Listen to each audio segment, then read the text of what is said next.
Okay, let's unpack this scenario because I think a lot of people are going to feel seen by it. I think so too. You have a property. It's stunning. We're talking, architectural digest, quality high thread count sheets, a coffee maker that looks like a spaceship, the whole 9 yards. Works. You're ready for business. Exactly. So you decide to pivot to midterm rentals. You find the email for a relocation coordinator or maybe an insurance adjuster, and you send them your masterpiece. You attach the photos, you list all the amenities. You hit send, and then Crickets. absolute deafening silence. And it is so incredibly frustrating, right? Because you look at your product, you know it's objectively better than that extended stay hotel down the street. Right. So the question we're tackling today is why? Why do so many hosts, even the ones with the amazing properties, get ignored by the very people who can book these lucrative month-long contracts? It's the single biggest pain point in the entire midterm rental industry. And today, we're looking at a solution that, it effectively flips the script. We're analyzing a specific outreach strategy from Jorge Garcia of Roadmap Lodging. And just to orient everyone, Garcia isn't just a guy with an Airbnb. Yeah. His specialty is corporate housing, relocation. Mm-hmm. We're talking about 30-day stays or longer. This is not the weekend bachelor party crowd. No, this is serious B2B business. No. And the core of his argument, which we're going to tear apart today, is that most hosts fail because they're acting like salespeople. Pitching a luxury good. Pitching a luxury good when they really need to be acting like partners solving a logistical nightmare. It sounds like such a subtle shift in wording, partner versus salesperson. But as we went through this source material, it became so clear that it's actually a complete operational overhaul. It is. And before we even get to the email scripts he uses, we have to profile the target. I think a lot of hosts have this wrong mental image of who they're emailing. Right. They picture some relaxed travel agent sipping a coffee, looking for a cute vibe. Browsing for inspiration, yeah. That is not the reality. Not at all. If you are emailing a relocation coordinator at a huge tech company or an adjuster at a major insurance firm like State Farm or Liberty Mutual, you have to understand their environment. And Garcia points this out so vividly. He does. These people are stressed. They're likely juggling, 3 monitors, angry policyholders, strict budgets, impossible timelines. So they are definitely not browsing for vibes. They do not care about your vibes. They care about their headache, their client, the employee being transferred or the family whose house just burned down is basically a problem on their desk. A file they need to close. A problem they need to solve so they can close the file and finally go home. Which explains perfectly why the standard look at my luxury amenities email just fails. Completely. If I send a stressed out adjuster a paragraph about my Egyptian cotton sheets or my curated art collection, I'm not helping them. You are actually creating more work for them. You're adding what's called cognitive load. You're asking them to stop everything they're doing, look at your product, evaluate it, make a decision. That's friction. Right. Garcia's whole thesis is that you need to stop asking them to look at you and start showing them that you see them. Okay, so let's look at how he actually does this. He breaks it down into a very specific flow. It starts with the subject line in the opener. Yep. And I had to say, looking at the script, the first sentence is almost aggressively boring. It is, and that's by design. He writes, "Hey, Name, I know you get a lot of housing email, so I'll keep it brief." Okay, let's just pause on the psychology there for a second. Why does that work? Well, it's an empathy signal, isn't it? It validates their reality. Exactly. It acknowledges the elephant in the room, which is that they were being spammed by 50 other hosts today. Right. By saying, I know you get a lot of emails, you're aligning yourself with them against all that noise. You're saying, I get it. And the promise, I'll keep it brief, that's a respect play. Absolutely. You are buying their attention for 10 seconds by promising not to waste 30. It just lowers the defenses. If you open with something like, "We are the premier provider of luxury experiences in Austin," my brain immediately categorizes that as Marketing, delete. Yeah, marketing delete. Correct.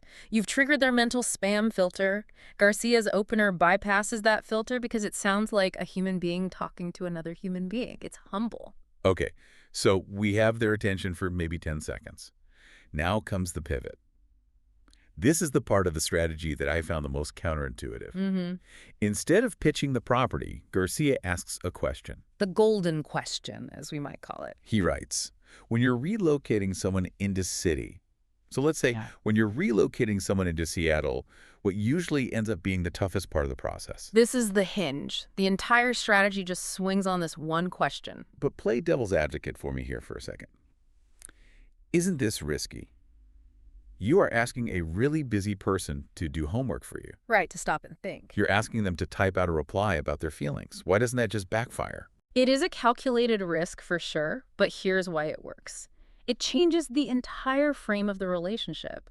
If you pitch features, you're a vendor. Okay. If you ask about pain points, you are a consultant.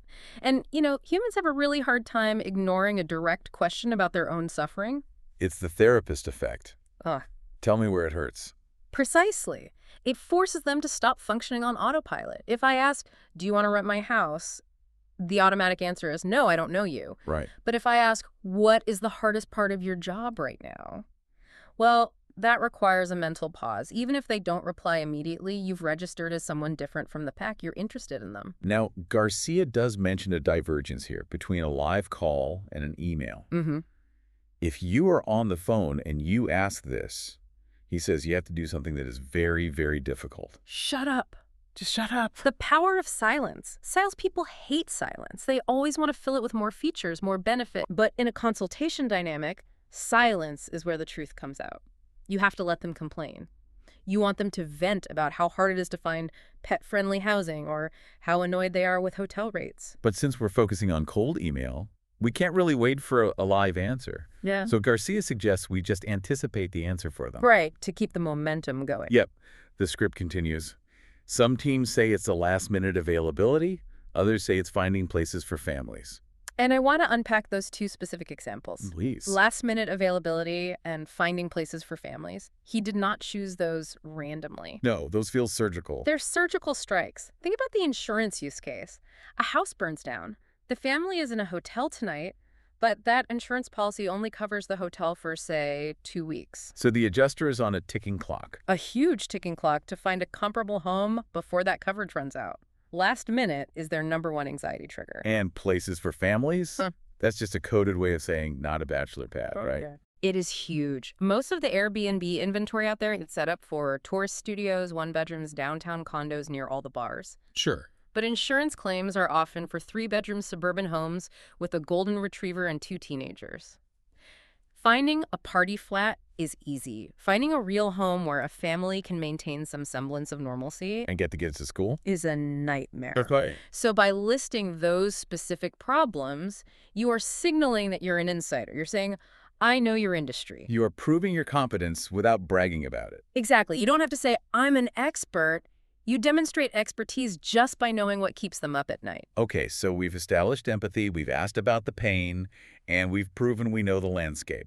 Now, surely, now we have to talk about the house. Now you have earned the right to pitch. But look at the transition phrase he uses. He doesn't say, check out my listing. No. He says, that's exactly where I help. It connects the solution directly back to the pain. It frames the property not as a luxury asset, but as a painkiller. And then he lists the features. But I want you to look closely at this list because it is remarkably unsexy compared to a vacation listing. It is. There is no mention of the thread count, the pool, or the view. He lists fully furnished homes for 30-plus days, move-in ready, quiet neighborhoods. Okay, let's stop there. Quiet neighborhoods. Yeah, that one stood out to me. Why highlight that? In the vacation rental world, quiet usually means boring. In the corporate housing world, quiet means low liability. If you're placing a relocation client who needs to be productive at work on Monday or a family that's recovering from a disaster, you do not want them calling you at 2 a.m. because there's a bachelorette party next door. Quiet neighborhood signals stability. It signals safety. It signals, I won't cause you problems. Right. And the other one on that list that really stood out was predictable pricing. That is the other heavy hitter. This is a massive issue for B2B clients. Why is that so much more important here compared to the vacation market? Because corporate housing runs on per diems and ALE, additional living expenses. Spreadsheets. It's all spreadsheets. Adjusters need to know that the rent is $4,000 a month, period. They cannot deal with dynamic pricing where the rate suddenly jumps to $600 a night because there's a football game in town. Of course. Dynamic pricing is the absolute enemy of the corporate budget. It completely breaks their approval workflow.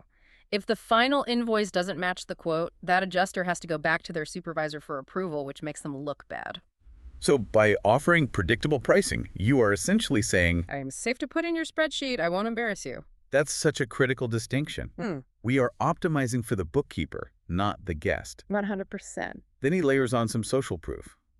He mentions supporting employees from specific companies, travel nurses, families after insurance claims. This feels like basic credibility building. It is, but it also serves to categorize your property. If you say, I host travel nurses, I immediately know your place is clean, it's functional, probably not too expensive. Right. If you say, I host executives, I expect high-end finishes. It helps them slot you into the right mental bucket so they know who to call for which client. Okay, so we've done the setup, the pivot, and the solution. Now we need to close. And this is where I think Garcia uses a tactic that is straight out of, like, the FBI negotiation playbook. It literally is. The closing line is, would you be opposed if I send over a one-pager with locations, availability, and what's included? Would you be opposed? Not, can I send?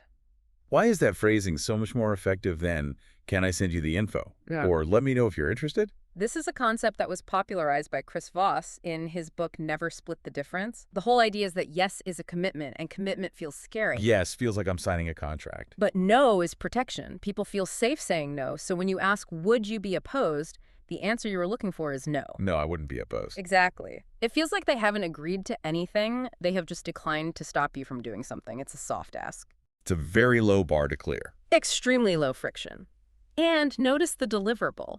A one-pager. Yes. Not a link to a website, not a brochure. A one-pager implies brevity. It implies, I've already curated this for you. And, practically speaking, if you send a link to your Airbnb profile, you're asking them to browse. That's work.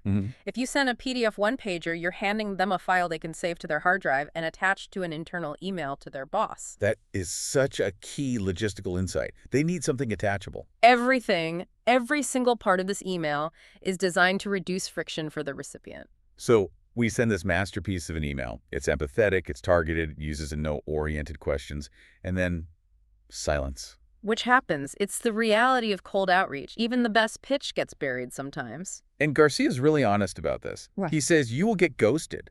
So what's the protocol? Do we, double down? Do we send another email the next morning asking, did you see this? Absolutely not. That just reeks of desperation. It makes you look like a pest. A total pest.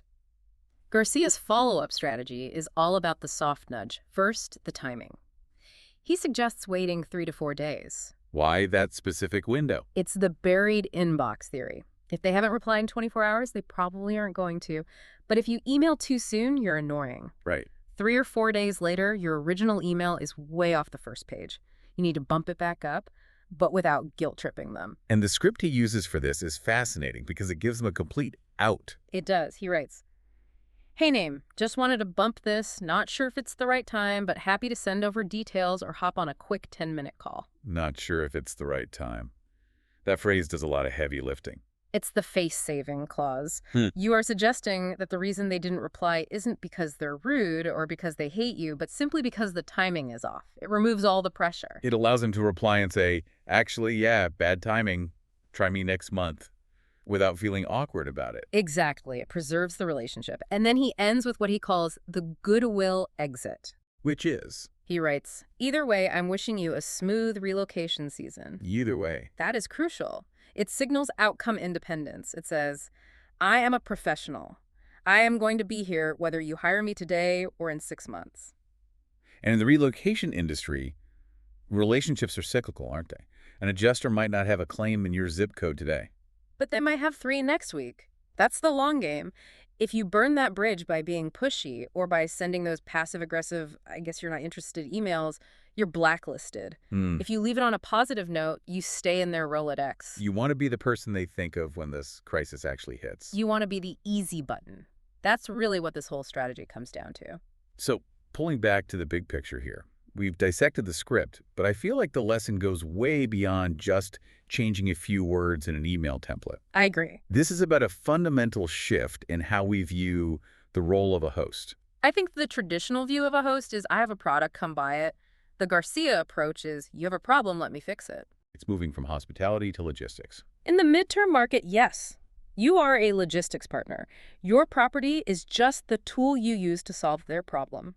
HR managers don't buy housing. They buy relocation success. And adjusters don't buy rentals. They buy claim resolution. That is a powerful reframing. And it strikes me that this applies to almost any B2B interaction. I mean, I'm looking at this script and thinking, I could use this to pitch consulting services. I could use this to pitch software. It's universal because it's based on human psychology.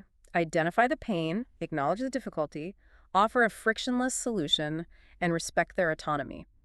That works whether you're selling a 3-bedroom house or a SaaS subscription. But you have to do the homework. You can't just fake the golden question. You have to actually know what their toughest part of the process is. You do. If Garcia had guessed wrong, if he had said, I know your biggest struggle is finding high thread count sheets, the whole pitch would collapse. It would prove he didn't get it. It would prove he was an outsider. So the action item for you listening isn't just copy-paste this script. It is understand your customer's nightmare. Understand their nightmare and then write the email that wakes them up from it. I love that. So here's a challenge for everyone listening. Open your sent folder right now. Look at the last 5 cold emails you sent to a potential partner or a client. Ooh, this is going to be painful for some people. Be honest with yourself. Yeah. Count how many times you use the word I or we. I have this, we offer that. And then count how many times you talked about their timeline, their stress, or their budget. And if that ratio is tilted toward I, rewrite it, ask the golden question, see what happens. It might just be the difference between crickets and a fully booked calendar. It usually is.